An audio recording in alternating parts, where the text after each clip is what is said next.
for the hand jobs. Mornings with Mo.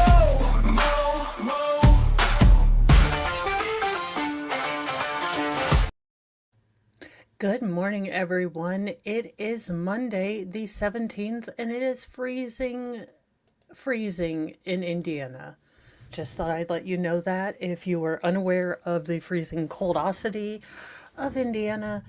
I can assuredly tell you that yes, it is in fact cold as, you know, a witch's nether regions in Indiana, just in case you were worried about that. Welcome, Wolfram. Thank you for doing all of the Modly Mod duties. Good morning, Denise. And I have my favorites, Super T, Colorado Mountain Girl, Tammy Bogard, Tammy CA, Speedy Gonzalez. Good morning. So we had, I'm sure if you were living under a rock, Christine, good morning, and Audio Coffee, good morning. If you're living under a rock this weekend or didn't experience it, yes, we had all of the storms, just all of them, through the Midwest into, the East, all of them. So that is our first story today. At least 40 tornadoes were reported as destructive storms devastated both the South and Midwest, unfortunately killing 37 people this weekend.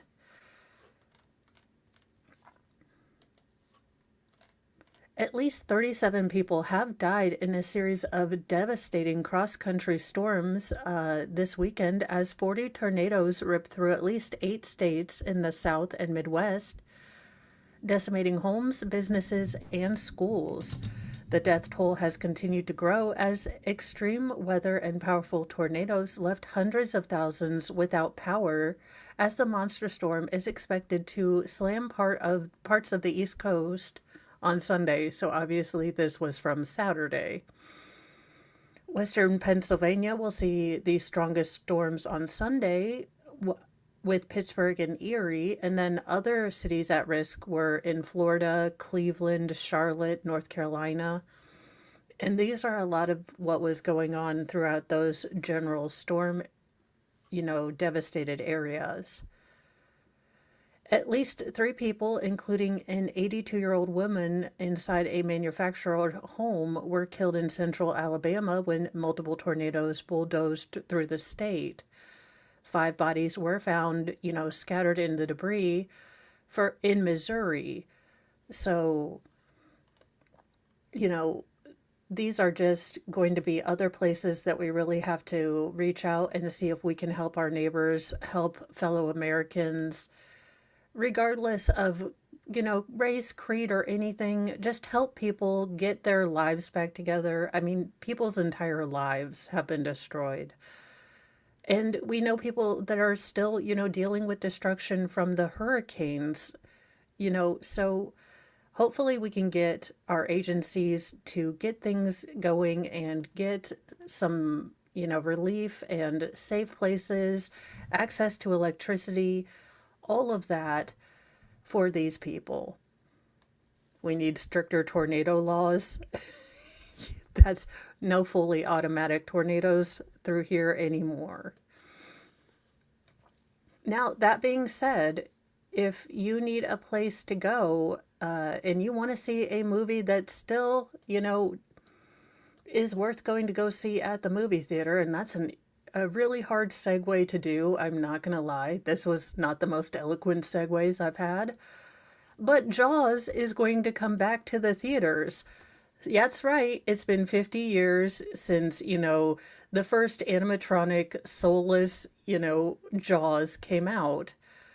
And I'm wondering, is it still safe to go back in the theater? No, it's not. But we can see the movie that, terrified of us all of swimming out in the ocean back in theaters. Jaws reemerges from the deep for a 50th anniversary with theatrical re-release and new merchandise. Oh, please tell me there's a boat that says we're gonna need a bigger boat. Universal Pictures is leaving no barrel untied as they prepare for the half-century celebration of Steven Spielberg's classic 1975 seaside suspense saga, Jaws. With a multitude of events planned for the year, it appears that the 112-year-old film studio is setting out to prove that it's still not safe to go back in the water. Well, I mean, I wasn't I wasn't going to tell you all the truth, but that is in fact the first shark American to have ever gotten almost an Emmy.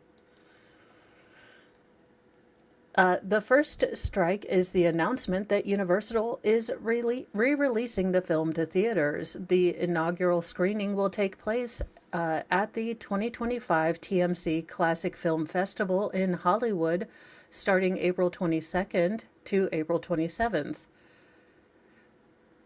This is going to be followed by the Alamo Draft House igniting the summer fireworks with its own screening in May before the full theatrical release from August 29th to September 4th. But it gets better. There's a special menu, gift bag, merchandise, and no one's going to forget the trendy limited edition popcorn buckets that will undoubtedly trigger people into a feeding frenzy when it is available. Along with this, the Alamo Drafthouse is hosting an event called Jaws on the Water, where brave movie buffs can watch a screening of the film while floating in the water. No, that's a no. That's like watching Final Destination being screened on the back of a lumber truck. No. One of these special screenings is to take place at Lake Travis in Austin, Texas, and another is being held at the location of the film itself, Martha's Vineyard in Massachusetts. Now, tickets for all of these can be found on the Alamo Drafthouse website. So there you go. If you want to go watch Jaws on the ocean, Godspeed, and I hope you have life insurance paid up. That just seems like tempting too much damn fate. The Academy of Motion Pictures Museum in Los Angeles announced last Tuesday that it will be hosting a Jaws exhibit from September 14th to July 26th of next year that will feature props and set pieces from the film, and this will include the shredded flotation raft that once belonged, to a bunch of people. So there you go. I mean, this woman wants to be taken out of this. Imagine that you get to tell your friends and family, like, look, I was in Jaws, and then, this is who you were in Jaws. That's gotta be upsetting. But there you go. It looks like, Jaws will be back. If you want to go see something at least somewhat good, this summer, I would say go watch Jaws.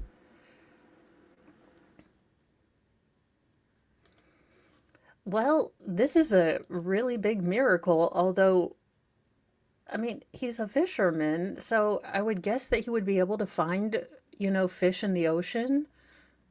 A Peruvian fisherman who had been lost at sea for 95 days in the Pacific Ocean was found alive, which is great. But I would never go on the ocean again, just ever. You can't make me. A Peruvian fisherman has been found alive after spending a grueling 95 days lost of living on islands, birds, and sea turtles when his food supply ran out while he was lost at sea. Massimo Napa Castro set sail on a fishing trip, from his southern Peruvian coastal town of Mendoza on December 7th with enough food to last him about 2 weeks. However, 10 days into his trip, the 61-year-old fisherman strayed off course due to bad weather, sending his boat adrift aimlessly into the vast Pacific Ocean. Now, when Napa Castro did not return home, his family reported him missing, and Peru's, maritime patrols began scanning the waters for the missing fisherman for weeks without luck. He hadn't been found until months later when an Ecuadorian fishing patrol found his boat drifting 680 miles from the country's coastline. Napa Castro was found by a crew in a heavily dehydrated and critical condition on March 11th. The fisherman survived on rainwater he collected on the boat and tried to ration out what he had left of his food before he went 15 days without eating and resorted to extreme measures to stay alive. I ate roaches, birds, I ate, turtles, he told the outlet. I did not want to die. Now, he said that thinking about his family helped motivate him to survive while alone at sea with little to no resources. I didn't want to die, for my mom. He said he thought about his mother every day while waiting to be rescued and the granddaughter that he was just introduced to, to his family just months before he went missing at sea. I had a granddaughter who's just a few months old, and I held on to her, he said. I'm thankful to God for giving me a second chance. As he was fighting to survive, his mother, Elena, told local media that she had started to lose hope that she would ever see him again. I told the Lord, whether he's alive or dead, just bring him back to me, even if it's just to see him, his mother told TV Peru. Now, Elena Castro said that her daughters had even, kept her trying to keep optimistic while her son was missing, and it helped her overcome the idea that her son was lost. But my daughters never lost faith. They kept telling me, Mom, he'll come back, he'll come back. Now, Napa Castro's daughter, Inez Napa Torres, was overjoyed that her father was found and made a heartwarming post on Facebook on March 15th, thanking the Ecuadorian Fishing Patrol for locating her father. Thank you, Ecuadorian brothers, for rescuing my dad. God bless you, she wrote, especially to Pilot Wilson. After being rescued, the fisherman was taken to a hospital, Hospital Nuestra Senora de los Mercedes in Patia, to receive medical, evaluations. He was discharged on Saturday, so, hopefully he is doing okay. He gets to go hang out with his mom and his daughter and his, daughter, and didn't say he had a wife, but maybe she's happy he's back too. In a case that I think is going to get more national attention because of how just absolutely odd and just odd it is.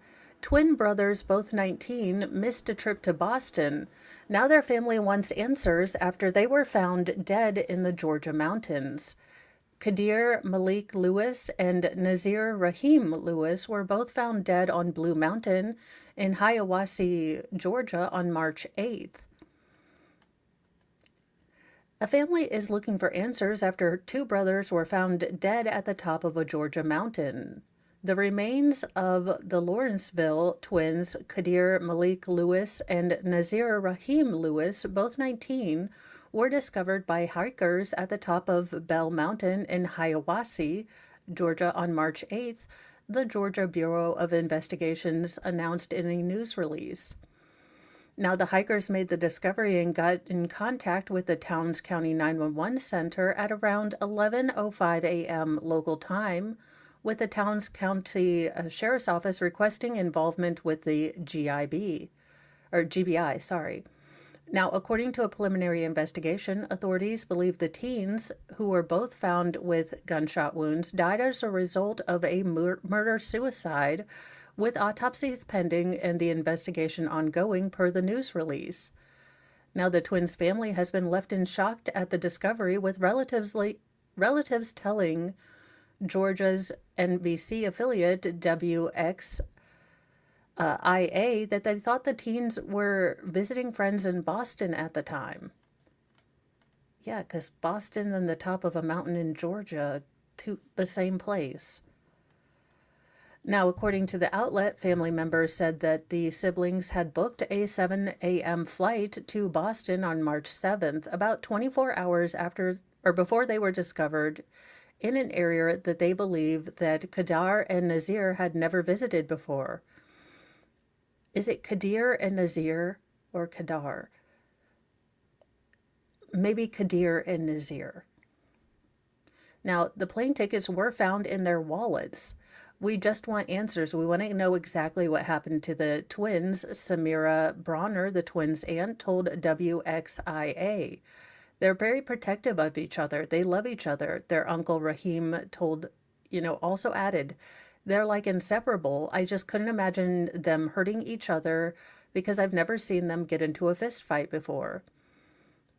Samira said the location where the teens were located, roughly about 90 miles away from Lawrenceville, was one that they had never heard of. How did they end up out in the mountains? They don't hike out there. We've never been out there, she continued. They don't know anything about Hiawassee, Georgia, so why did they end up right there? Yeah, this is really weird. Now, a spokesperson for the GBI tells People on Sunday, March 16th, that an autopsy is complete and official results are pending additional forensic tests.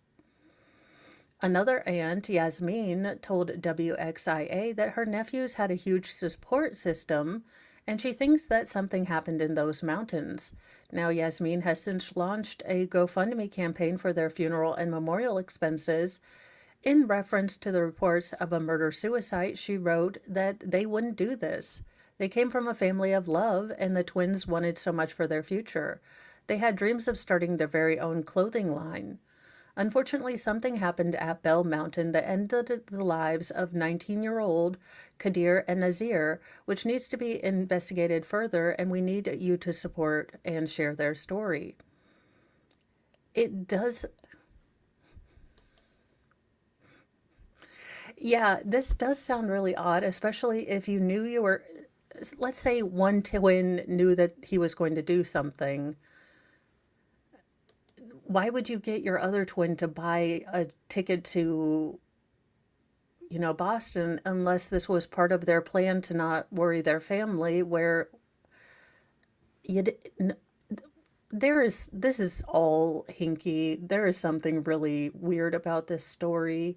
And I do hope for the family they get some answers that make sense to them, because nothing's going to, heal this hurt, but maybe they can get some answers that make sense to them, because looking outside, it doesn't seem to make a whole lot of sense right now. Well, I mean, and just when you thought you had a blast from the past, well, it's Selena's fault. This dump truck toaster woman is going to tell you. Look, Selena Quintanilla Perez, it was her own fault. According to, again, this dump truck who stole Selena from us. Selena Quintanilla Perez's killer claims that the late singer is partially responsible for her own death. Yeah, I have a green hoodie here somewhere, and I was wearing it when I went out to get my Polar Pop. I understood the rules of the game. Yes, Jedi Jess, had she not startled her while she was holding a force multiplier. But no, it gets dumber than even that. Selena's killer, Yolanda Saldivar, is eligible for parole at the end of this month. A family member is sharing new details from Saldivar. In an interview with the New York Post, an unnamed member of the Saldivar family said, quote, Yolanda knows what she did was wrong and she takes responsibility for it, but she was reacting to the way she was confronted. Stop stealing money from my fan club. She unalived herself. She was telling me to stop stealing money. I was terrified. Now, according to the family member, Saldivar says, because she's going to be the greatest narrator of this for accuracy,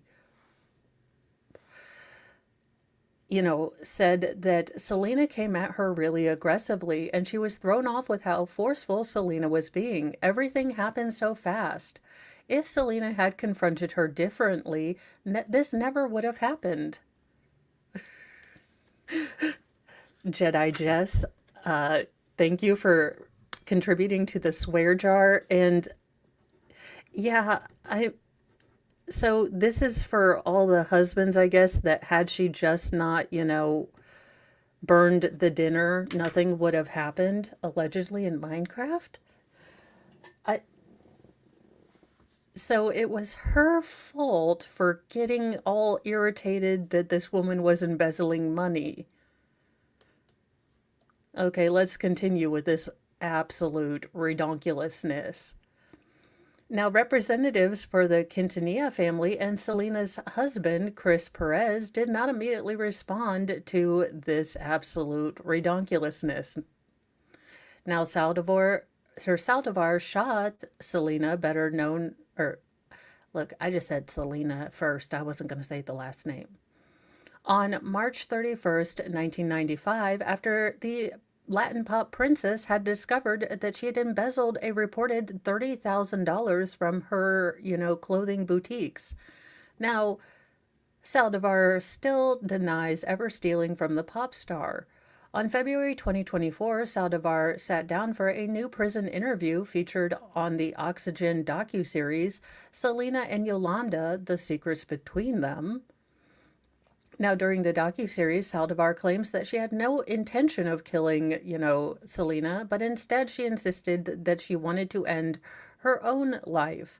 However, in a series of unfortunate events, the force multiplier went off and hit the 23-year-old instead.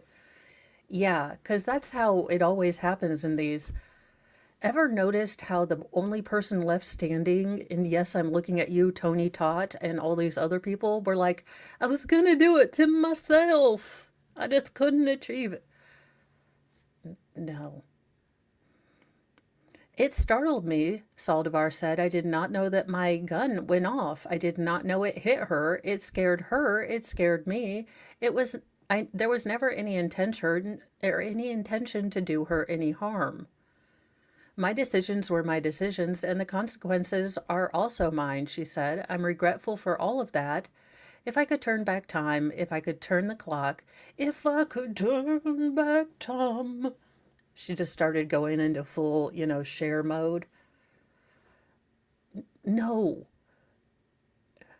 And I want people to know that I miss Selena just like they do, so very much. But I know I will get to see her again in heaven. Ma'am, I don't know, I'm not a theologian, but I know that murdering is one of them 10, not to do things to get into heaven. So, yeah, she might be safer in prison.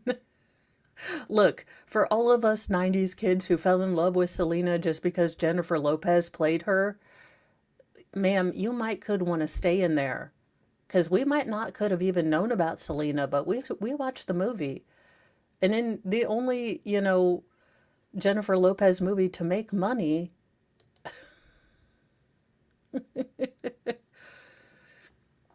I'm so sorry that she's gone, Saldivar says again. I'm so sorry that her family is hurting, and I'm sorry that my family is hurt.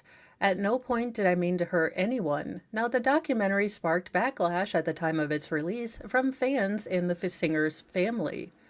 Her father, Abraham Quintanilla, told TMZ that the documentary contained nothing but lies. At all. No one's going to believe what she has to say, the Quintanilla patriarch told the outlet at the time of its release. Everyone knows that there's zero truth to anything that comes out of her mouth. Now, in the documentary, Saldivar says she has been convicted by public opinion, and she was convicted by public opinion before her trial. Now, she has filed for parole, according to a representative for the Texas Department of Criminal Justice, and is currently in the parole review process.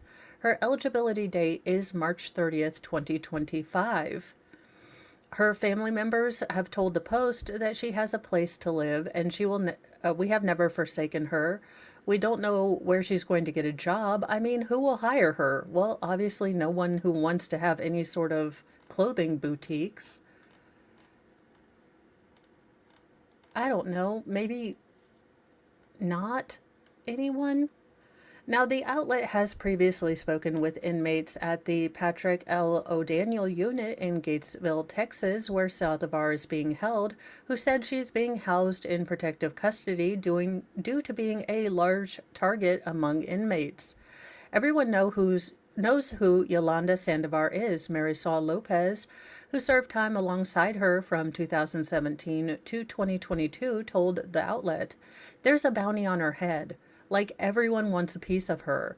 The guards keep her away from everyone else because she's hated so much. If she were out in general population, someone would try to take her down. So, interesting. Yeah, ma'am, you might be safer in protected population in a prison than you would be either in general population or outside in the public. I'm just throwing this out here. Like, maybe, ma'am, you just stay in prison. You know, I'm always glad when it's not Indiana man, but a Florida man takes a joyride in a stolen ambulance, finishes a beer, and then is taken into custody. I mean, it's like if Florida man ended happily every time. He's like, "Look, I'm just gonna steal your Tampa Fire Rescue for a little bit, finish this beer, and then I'm ready to go into custody." A Florida man who was apparently upset that he wasn't receiving a free ride home from the hospital decided to steal an ambulance and lead cops on a police chase. Florida Highway Patrol troopers responded at around 8:30 p.m. Saturday to HCA South Tampa Hospital after a man identified as 43-year-old Michael J. Esquin allegedly stole a Tampa Fire Rescue ambulance. Now, troopers spotted the stolen ambulance within 10 minutes near South Esperanza Avenue and West Bay to West Bay Boulevard and attempted to pull him over. But he was not done yet. He fled from the attempted traffic stop, blew through several stop signs, all while the ambulance's emergency lights were turned off. Now, he then started driving wrong way down a city street and narrowly avoided crashing into oncoming traffic. Eventually, he was stopped by Tampa, police officers. However, he allegedly decided to spend even more time in the ambulance. He swigged the rest of his beer, then held onto the steering wheel as cops tried to pull him out. He's like, "Look, the Pabst is just almost done. Like I said, I would go when I would go." Esquin said that he had been drinking for 2 days and was upset when the paramedics in the ambulance declined to give him a ride home, so he decided to steal it. The defendant is facing a slew of charges, including burglary, grand theft of an emergency vehicle, fleeing and eluding, DUI, fourth or subsequent violation, habitual driving without a license.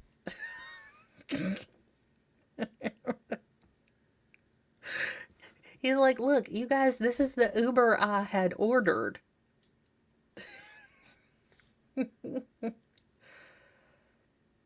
As opposed to the other Uber that you ordered. Now, for those of you who go to Trader Joe's, this is not a super de-duper important, story. But if you do, get sparkling water, this is an announcement. Trader Joe's is recalling at least 61,000 products over a laceration hazard. So if you like sparkling mineral water and you get it from, Trader Joe's, apparently the glass that has been used to, contain these rather pressurized items are not that great. So it could explode on your behind. Trader Joe's is recalling certain bottles of imported mineral water over the possibility that the glass containers may shatter. The recall impacts bottles of, look, the sparkling natural water that I have up there, because Geritol Steiner, it just sounds like Geritol and Steiner, which both sound like things you wouldn't want together. Now, these bottles were sold at about $3 a pop. On the March, 12th announcement, the grocery chain said that certain lot numbers may have the potential for cracked or damaged bottles. So the issue was identified by research related to bottle breakage during production and the potentiality nearly affects 1% of all the bottles that were, sent over to America. So that's why we should all just drink Diet Pop from Polar Pops. If this breaks, it's just going to be a mess. So if you did happen to buy these particular mineral water bottles, I mean, you're most likely okay, but that 1% of exploding, I would just not take 1%, explosion as a possibility. Now, y'all, if you go into a dentist office and you see the credenza just full of, dental stuff and it's in the middle of her GD living room, and in fact, this looks like one of those mobile kitchen islands, are you staying there or are you GTFOing the hell out of there? Like, and this is our living room, our office, and our dental office. That's a no. A fake dentist ran complex dental operations out of an illegal home office, causing nerve damage and partial face paralysis to some patients. Yet again, I go into your house and I see the dental office room. That's a no. I'm pretty sure you don't take you know, TRICARE insurance. I'm pretty sure you don't. A woman is under arrest after police discovered what they described as a quote-unquote fully functioning illegal dental office being run out of her home in New York. Yolani Y. Meja Karans, 55, was accused of posing as a dentist. Who the hell gets up one day and was like, you know what I'm gonna pretend to do? Like, I'm gonna pretend to be a YouTuber. Like, I thought that was pretty, far-fetched as just a semi-profitable hobby. But just like, I'm gonna play pretend dentist. And who wants to be a pretend dentist? Like, if you haven't had all the sciencey stuff and you just want to hear all and then screaming all day. Again, she didn't have a license. How do you just pretend to be a dentist? Suffolk County Police Department announced on Friday she allegedly operated out of a residence off of Long Island, and she was arrested Thursday after police had been tipped off by multiple people who said that they were injured after seeking treatment from her. She is now facing multiple felony charges of unauthorized practice of a profession. She was operating as a dentist without actually being a dentist, Suffolk County Police Commissioner Kevin Catalina said at a press conference, according to flagship ABC affiliate WABC. Now, she allegedly hurt several of her patients and in one case caused severe nerve damage that caused partial facial paralysis.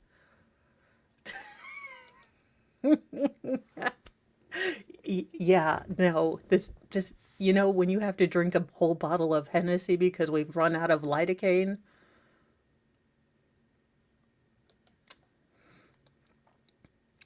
Now, police believe that other people might have been injured and strongly encourage them to come forward.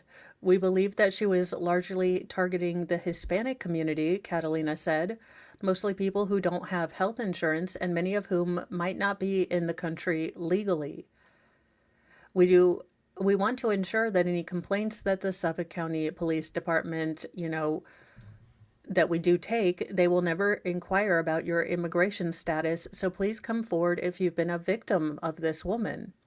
Now, the allegedly fraudulent dentist used local anesthesia, the police commissioner said, but no one was getting the anesthesia necessary for the complex dental operations she was conducting. She was a full-service dentist, Catalina said. Now, according to WABC, police also discovered antibiotics were ordered from overseas. Now, she was arraigned Friday and is due back in court on April the 1st. Again, yeah, if someone has a dental office in their, well, in their office at home, that's a no. That is a no. No, no, all the no's. I feel like we shouldn't have to,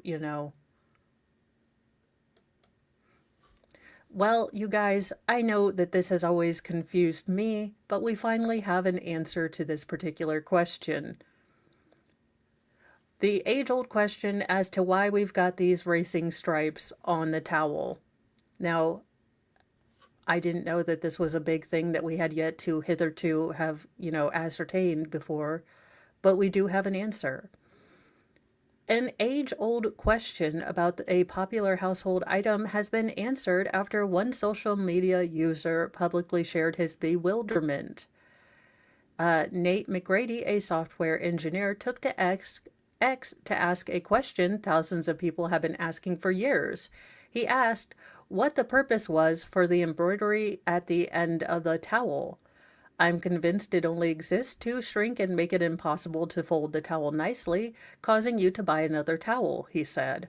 Many other social media users chimed in, equally confused about its purpose. Of course, they're racing stripes. It makes them dry faster, said one. Another one just said, it's decorative. Another user said, the perfect purpose of it is to annoy me and make me feel grateful for the other side of the towel that actually dries your hands all the way. It's there so the entire towel isn't soft, fluffy, and comfortable. Towel manufacturers think we deserve nice things, but not entirely nice. Others joked that was to avoid cross-contamination. You don't wipe your face below the line and you wipe your butt above the line. That sounds like something my boys would make up as to what this would be. The small little bit, on top is for your face and the rest is for your butt regions. Just, it makes so you don't wipe your eyes the same place that you wipe your butt cheeks into. But in actual fact, these lines are called a Dobby border because Dobby is the good house elf. American towel wholesaler Towel Hub. Well, I would have thought Towel Hub would have been involved in such grosser things, but apparently that is a towel wholesaler. Revealed earlier this week that the design on both ends of the towel is just more than decorative. It plays a crucial role in enhancing durability, performance, and overall aesthetic appeal. Known as a Dobby border, this woven strip helps prevent fraying, improves absorbency, and gives towels a professional polished look. Yeah. Again, they shrink up so that your towel does this really cool ripply thing. Okay, if you buy real cheap towels. So it's all, and it helps, dry the towel quickly. So whoever said racing stripes, that's in fact what these things are, racing stripes.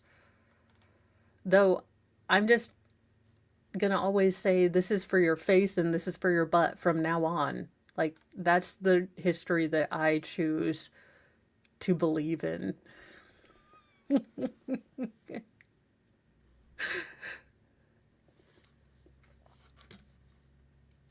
All right. Wow, we are going through news really quick today. It's so funny. Usually I pull like a gajillion and 12 and we don't get through them. And then today I'm like, oh, we don't have a whole lot. We need to, make them last. And I'm like,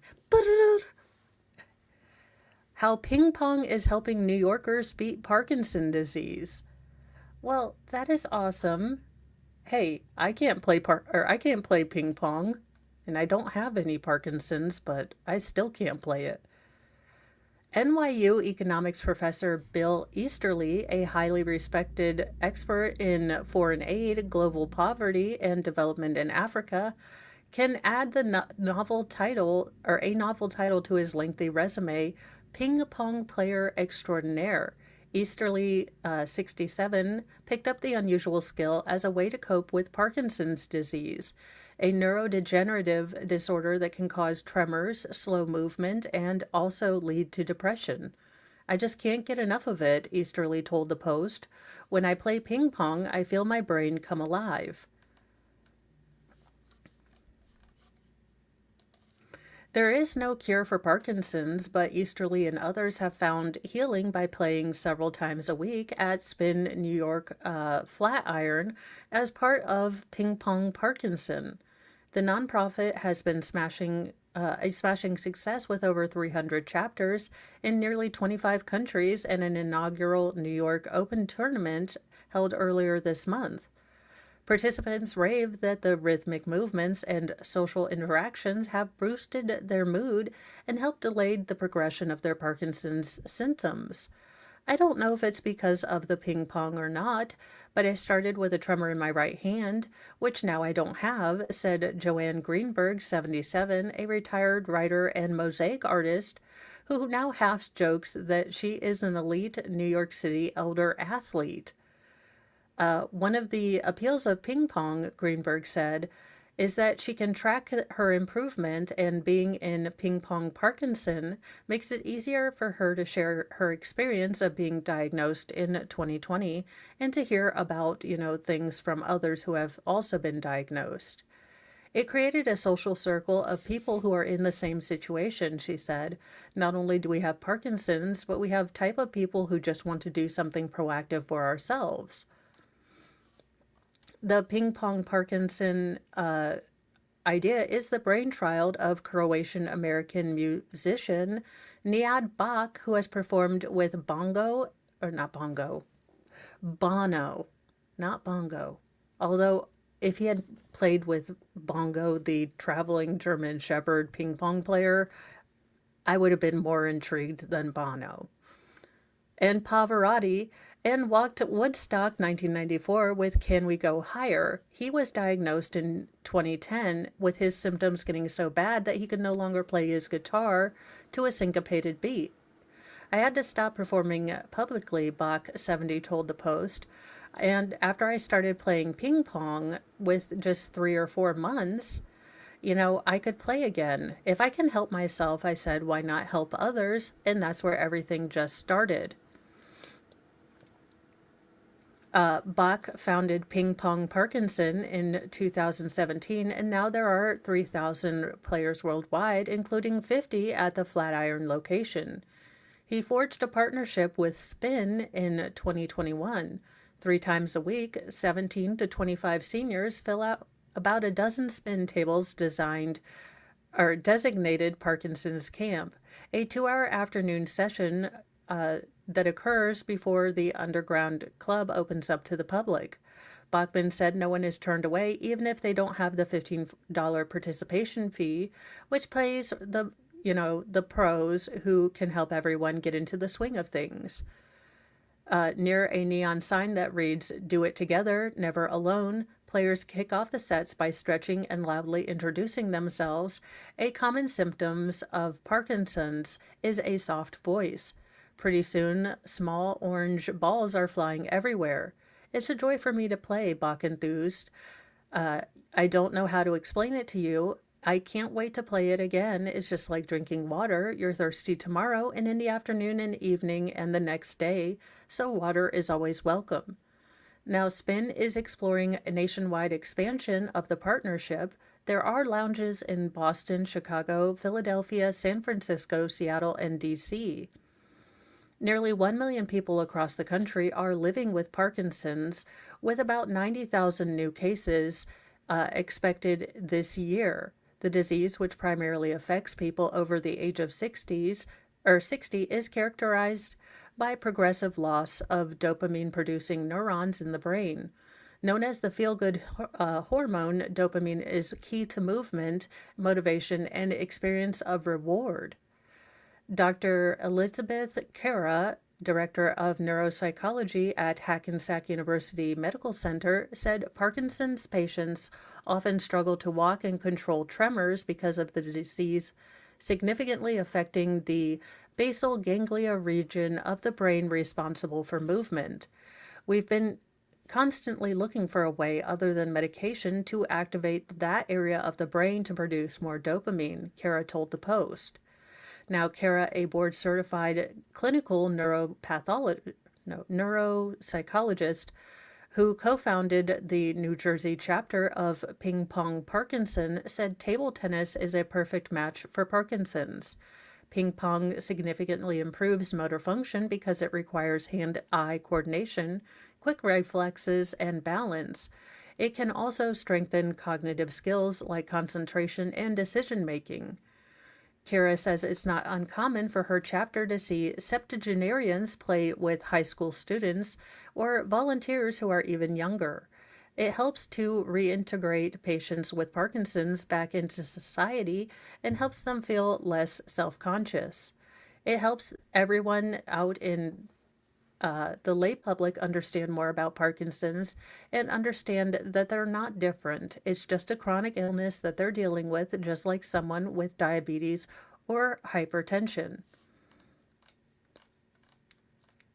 That's pretty cool. I like this idea of, finding what you're good at and being able to give something back. Easterly credits the Ping Pong Parkinson's community with helping him bounce back from depression that he suffered when he was diagnosed 6 years back. The news came as a big shock, and even as he struggled with a slight limp and a bit of a tremor in his left hand, he didn't know where to turn. I was kind of on my own, Easterly recalled. I think that's true of a lot of newly diagnosed people. This just became a wonderful support group. He said his mild progression of symptoms has allowed him to continue teaching full-time and finish a book on the history of colonialism due out in November.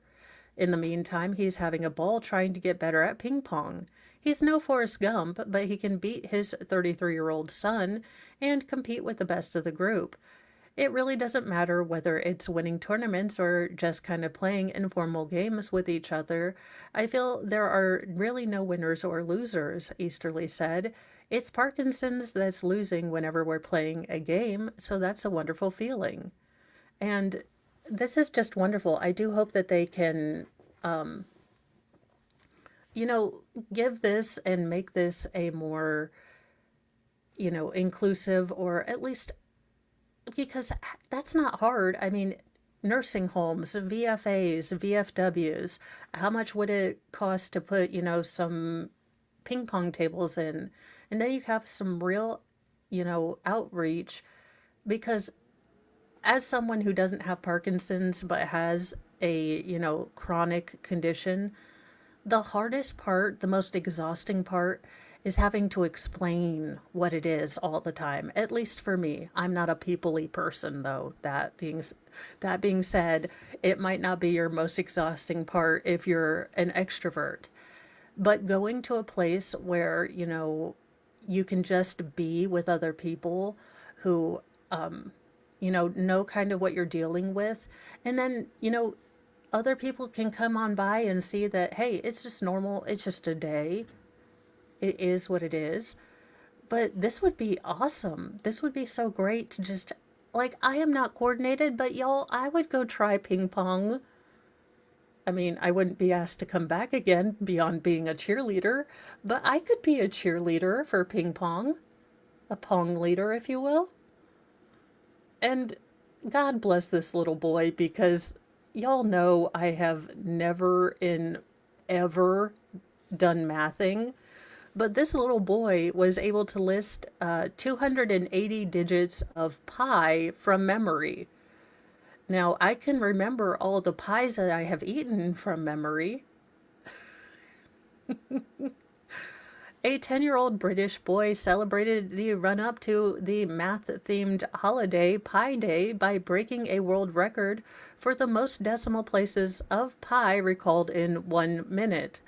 Bristol student Alberto de Villa Aragon My name is Aragon. It's not Aragon. I know pie. I'm going into Mordor. Sorry, had to take it to Lord of the Rings, something I'm infinitely much more, confident in than anything mathological. That being said, he memorized the mathematical constant with a March 2024 contest at his school. In March 2024, my school organized the exciting Pi Digits competition with an amazing prize, the chance to pie our headmaster in the face, Aragon told World Records. He won the contest by memorizing 150 digits of pi, but he kept working on it even after he smashed, the pie into his headmaster's face. He has now broken the Guinness World Record by rattling off 280 digits of pi in 1 minute.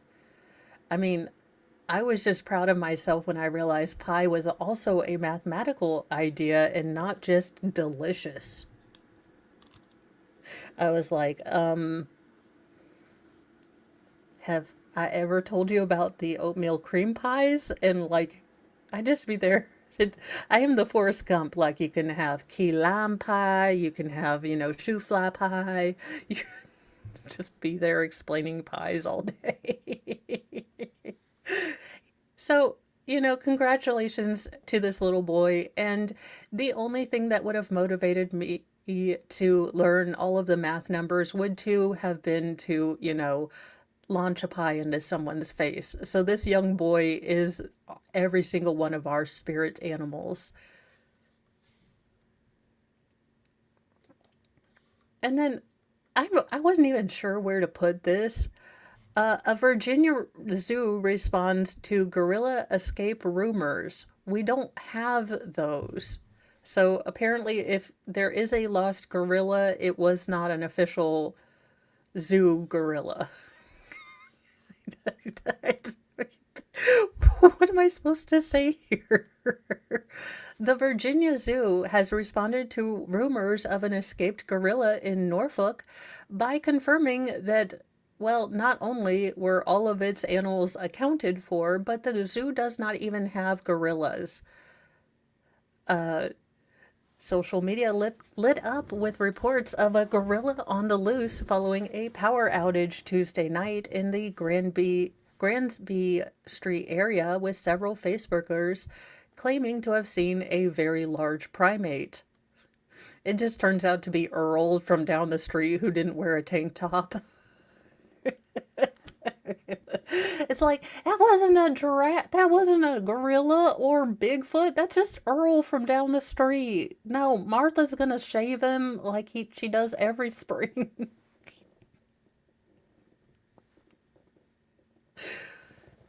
The Virginia Zoo put the rumors to rest, joking that the sightings were likely the facility's mascot Zoo Squatch.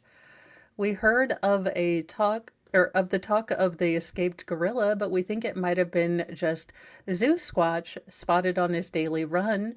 But don't worry, he's made it back to the zoo, and our keepers want you to know that all of our animals are safe and accounted for, except for the gorillas, because we don't have any of those. Now, the officials wrote that any real escape would have been accompanied by a swift statement from zoo officials. Just a friendly reminder, while these hoaxes can be silly, rest assured that the Virginia Zoo has an extensive safety measure and protocols in place to keep our animals and communities safe.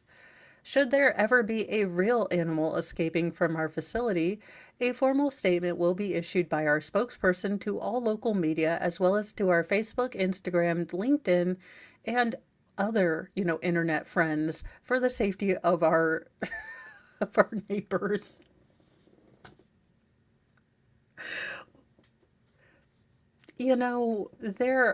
There are so many questions.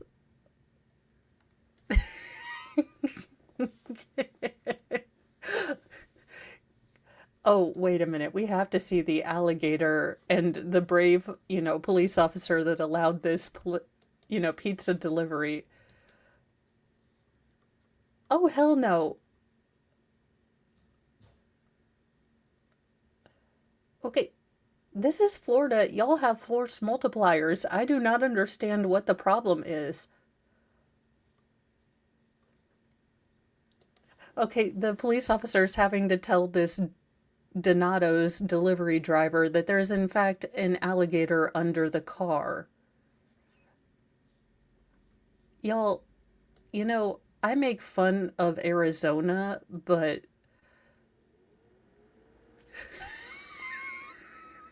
they're trying to call the lady with the pizza so she doesn't get out of the house.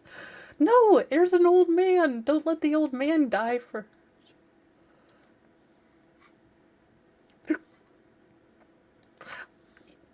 Oh, they just got the old lady to go back into her house.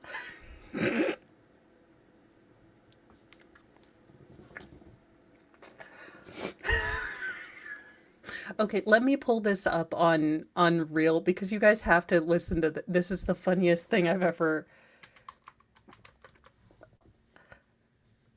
This is the funniest thing I have ever in my life heard, and it's the most Florida of any Florida man. So we are pulling this up, and I am getting you this because oh my God, you guys, this is just hilarious. The old woman's like, "Well, what about my pizza?" Because that's the real important thing.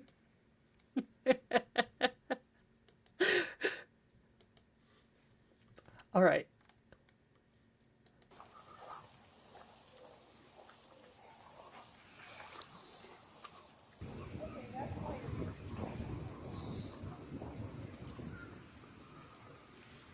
Which one? Stop, No, no, stop, no, no, stop. no, There's no. an alligator underneath that car right there. I'll call Diana. Tell her not to come out. Maybe go around the back. I'm a little scared. No, as long as it stays under the car, you can go around the back. Would you want to do it? Hell no, friendo. I don't care about this pizza enough to go around the back. There might be more swamp puppies out there. Like they knew they were getting pizza and breadsticks. Do You not want me to come pay out too? your front door. There's an alligator there. Oh, well, I don't know how many people There's someone's going to come around the back and deliver your pizza back. There is a board on the back. She just starts Ma'am, coming out her get front back door. over there. There's an alligator right under your car. Oh my God! Go in the house. Oh my God, there's a big alligator under my car. Hey, ma'am, could you... Oh my lordy! I saw one when it first moved in. Get in the house. Where's my pizza? Woman on the phone is like, Clint, Ethel, you gotta hear about this. I'm standing here looking at this big old alligator. Bless his heart. And the poor officer is like, would you just go in? I'm trying to get this on my Instagram. I'll take it to the back door. Holy shit! Here's your pizza. Okay, I'll take it to her. Yeah, how much was it? I have no idea. I'm not the pizza man. Oh, well, you're the policeman. Yes, I'm a policeman, not a pizza man. This poor old woman was so Twitter pated she didn't even realize she got herself a sexy police officer to, deliver Little Caesars. And she did not. She added like a 10-cent tip.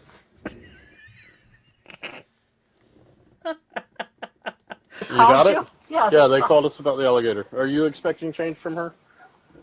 Did she deliver? No, well, not. They said it was 32 something. Okay, I'll give this to her so she can leave, She's okay? the one that delivered? Yeah. And when was the alligator there? It just got there. Oh, I'd like to take a picture of it. Well, and I wouldn't take it from where you were. Oh, no. I mean, Okay.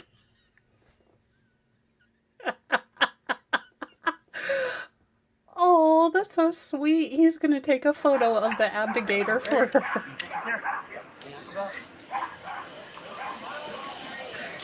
Yeah. 8 foot on the nose.